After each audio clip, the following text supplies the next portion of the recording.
पार्थाय प्रतिबोधितां भगवता नारायणेन स्वयं व्यासेन ग्रथितां पुराणमुनिना मध्ये महाभारतम् अद्वैतामृतवर्षिणी भगवती अष्टादशाध्यायिनी अम्ब त्वामनुसन्तधामि भगवद्गीते भवद्वेषिणी मूकं करोति वाचालं पङ्कुं लङ्घयते गिरिं यत्कृपातमहं वन्दे परमानन्दमाधवम् ॐ श्री परमात्मने नमः। அத்வைதாமிருதவர்ஷிணீம் பகவதீம் இம்முன்னு நல்லா முடிக்கணும். பகவதி இல்ல பகவதீம். भगवतीम् அஷ்டாதசாத்யாயினீம் இம்முல முடியுது. அம்பத்வாம் அனுசந்ததாமி மூணாவது, அப்புறம் நாலாவது சந்ததாமி. அது மட்டும் சொல்லுங்க. அம்பத்வாம் அனுசந்ததாமி. अम्बत्वामनुसन्तधामि சந்த சந்த சந்த அனுசந்ததாமி. अनुसन्दधामि அம்பத் சந்ததாமி. சந்ததாமி சரியாம்மா? சந்ததாமி. சந்த அப்படிங்கும்போது மூணாவது மாதிரி சொல்லணும். தாமிங்கும் போது நாலாவது. அம்பத்வா அனுசந்ததாமி. अम्बत्वामनुसन्दधामि भगवद्गीते भवद्वेषिणी मूकं करोति அதுல கொஞ்சம் கரெக்ஷன் இருக்குமா? அது மூக்கம் மூகம் மூக்கம் கரோத்தி வாசாலம். मूकं करोति वाचालं கரோதி இல்ல கரோத்தி. மூக்கம் கரோத்தி வாசாலம்.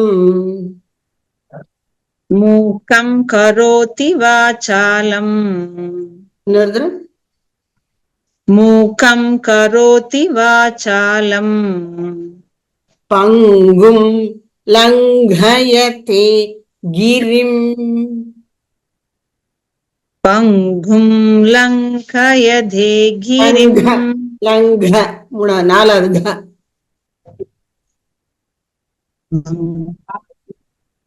लङ्घ லங்க நாலாவதம்மா. நாலாவது पङ्गुं लङ्घयते गिरिं.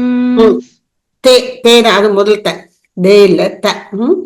பங்கும் லங்கயதே கிரிம். கிரி மூணாவது கி கிரி கிரி பிரதர்ஷன கி சொல்லுங்க. गिरिं पङ्गुं लङ्घयते गिरिं. पङ्गुं लङ्घयते गिरिं. மூக்கம் கரோதி வாசாலம் பங்கும் லங்கயதே கிரிம். मूकं करोति वाचालं पङ्गुं लङ्घयते गिरिं. मूकं करोति वाचालं पङ्गुं लङ्घयते गिरिं. यत्कृपातमहं वन्दे. यत्कृपातमहं वन्दे परमानन्दमाधवम्. यत्कृपातमहं वन्दे परमानन्दमाधवम्. यत्कृपातमहं वन्दे परमानन्दमाधवम्. இப்ப முழு பாட்டு சொல்லுங்க. மூக்கம் கரோதி வாசாலம் பங்கும் லங்கயதே கிரிம் யத்கிருபா தமஹம் வந்தே பரமானந்த மாதவம். మూకం కరోతి వాచాలం పంగుం లంఘయతే గిరిం యత్కృపాతమహం వందే పరమానంద మాధవం. ஒரு தரம். మూకం కరోతి వాచాలం పంగుం లంఘయతే గిరిం యత్కృపాతమహం వందే పరమానంద మాధవం. ఓం శ్రీ పరమాత్మనే నమః. ఓం శ్రీ పరమాత్మనే నమః. అత ద్వితీయోధ్యాయః. అత ద్వితీయోధ్యాయః. సాంఖ్యయోగః. సాంఖ్యయోగః. இப்ப நாம சொல்ல போற ஸ்லோகம் 32வது ஸ்லோகம். 32. யத்ருச்சயா சோபபன்னம் యదృచ్ఛయా చోపపన్నం యదృచ్ఛయా శోభపన్నం சோபபன்னம் சோபபன்னம் చోపపన్నం యదృచ్ఛయా చోపపన్నం. ங்கிறது மூணாவது திரு. யத்ருச்சயா యదృచ్ఛయా చోపపన్నం యదృచ్ఛయా చోపపన్నం స్వర్గద్వారమపావృతం స్వర్గద్వారం అపావృతం స్వర్గద్వారం అపావృతం యదృచ్ఛయా చోపపన్నం స్వర్గద్వారమపావృతం. యదృచ్ఛయా చోపపన్నం స్వర్గద్వారం అపావృతం యదృచ్ఛయా చోపపన్నం స్వర్గద్వారం అపావృతం. సుఖినః క్షత్రియాః పార్థ సుఖినః క్షత్రియా పార్థః క్షత్రియ సుఖినః క్షత్రియాః పార్థ సుఖినః క్షత్రియా పార్థ సుఖినః క్షత్రియ క్షత్రియాக்கு அப்புறம் இஃப் மாதிரி சொல்லணும். க்ஷத்ரியா பார்த்த எஃப் இருக்கிற மாதிரி. சுகினஹ க்ஷத்ரியா பார்த்த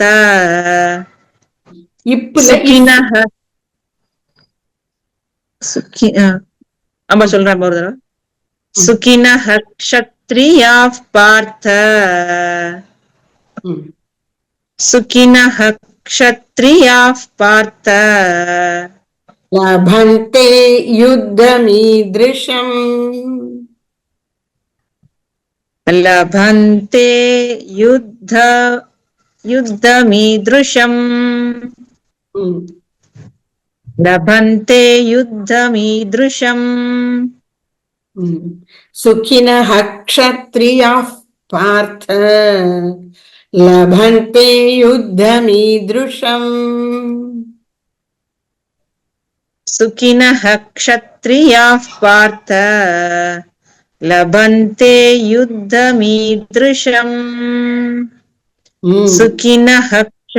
सुखिनः क्षत्रियाः पार्थ लभन्ते युद्धमीदृशम् यदृच्छया चोपपन्नम् स्वर्गद्वारमपावृतम् सुखिनः क्षत्रियाः पार्थ लभन्ते युद्धमीदृशम्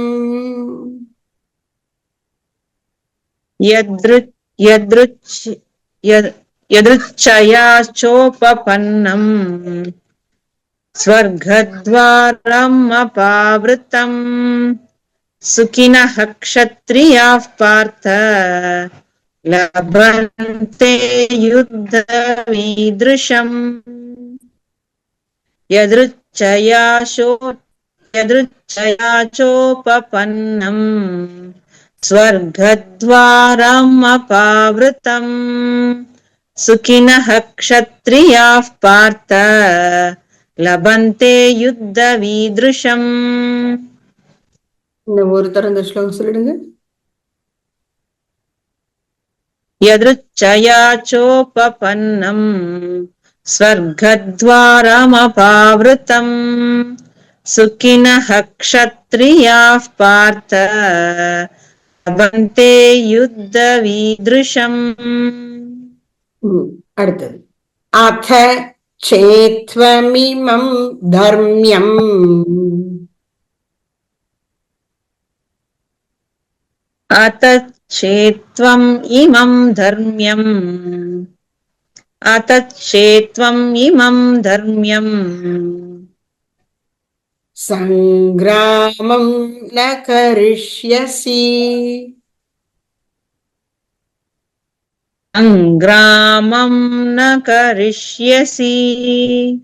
संग्रामं न करिष्यसि अथ चेत्त्वमिमं धर्म्यम् संग्रामं न करिष्यसि अतच्छेत्त्वम् इमं धर्म्यम् संग्रामं न करिष्यसि अतच्छेत्त्वम् इमं धर्म्यम् अथ రెండవ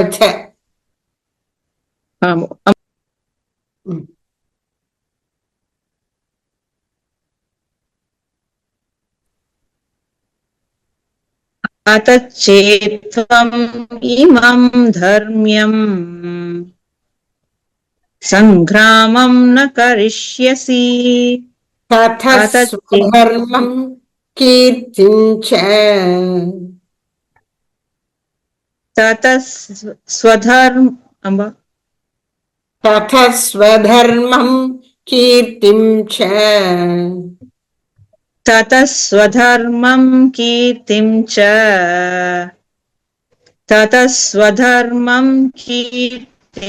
च हित्वा पापमवाप्स्यसि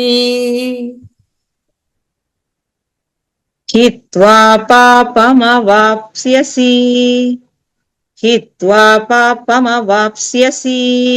ततः स्वधर्मं कीर्तिं च हित्वा पापमवाप्स्यसि ततः स्वधर्मं कीर्तिं च हित्वा पापमवाप्स्यसि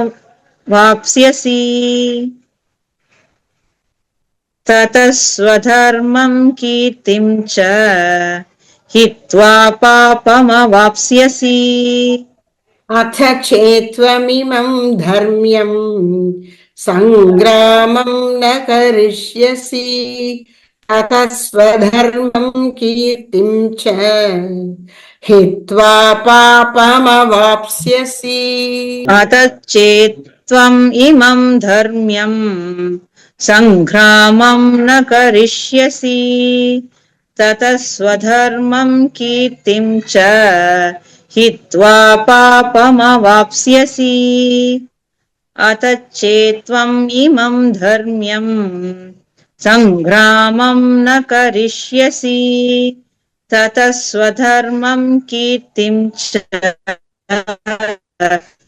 त्वा पापमवाप्स्यसि नूतनम्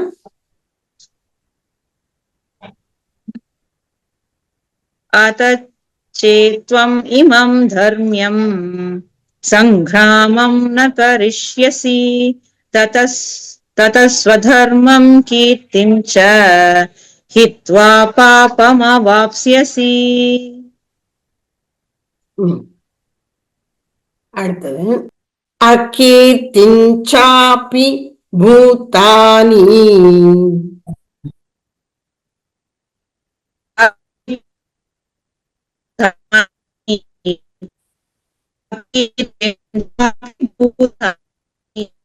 உங்க நெட்டு சரியா இல்லையோ கேட்கவே மாட்டேங்குது கிளியரா अकीर्तिञ्चापि भूतानि अकीर्तिं चापि भूतानि कथयिष्यन्ति ते व्ययाम् कथयिष्यन्ति ते व्ययाम् कथयिष्यन्ति ते व्ययाम् कथयिष्यन्ति ते व्ययाम् कथयिष्यन्ति ते व्ययाम् अकीर्तिञ्चापि भूतानि कथयिष्यन्ति ते व्ययाम् अकीर्तिं चापि भूतानि कथयिष्यन्ति ते व्ययाम् अकीर्तिं चापि भूतानि कथयिष्यन्ति ते व्ययाम् सम्भावितस्य च कीर्तिः सम्भाविद्यश्च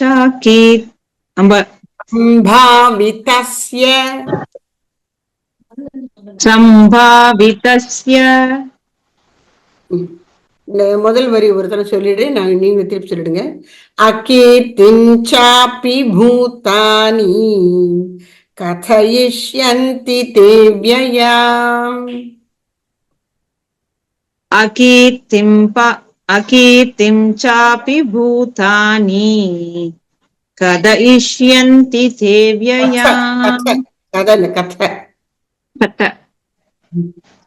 अकीर्तिं चापि भूतानि कथयिष्यन्ति ते व्ययाम् अकीर्तिं चापि भूतानि कथयिष्यन्ति ते व्ययाम् सम्भावितस्य च कीर्तिः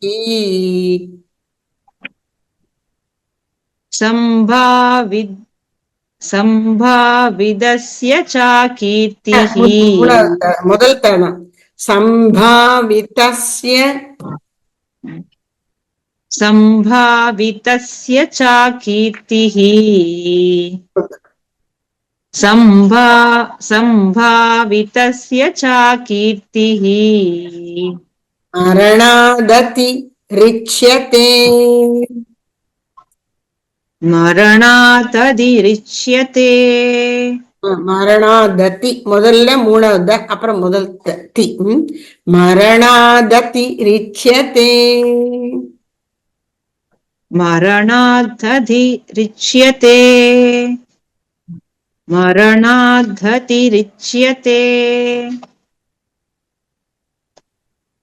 सम्भावितस्य च कीर्तिः मरणादतिरिच्यते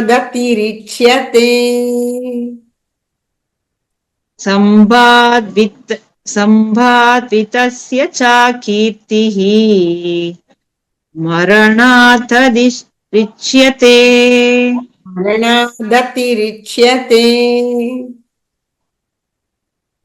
मरणादतिरिच्यते मरणादति दति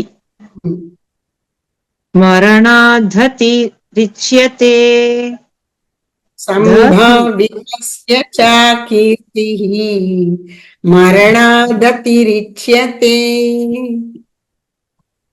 सम्भावितस्य च कीर्तिः मरणाद्धतिरिच्यते।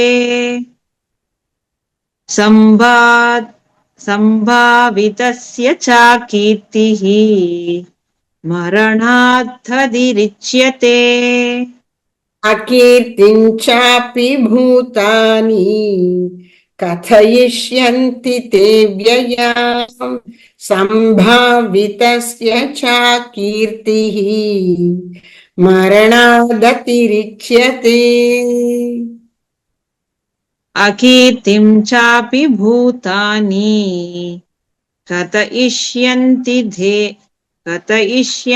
ते व्ययाम् सम्भावितस्य च कीर्तिः मरणाद्धतिरिच्यते। अकीर्तिं चापि भूतानि कथयिष्यन्ति ते व्ययाम् सम्भावितस्य च कीर्तिः मरणाद्धतिरिच्यते।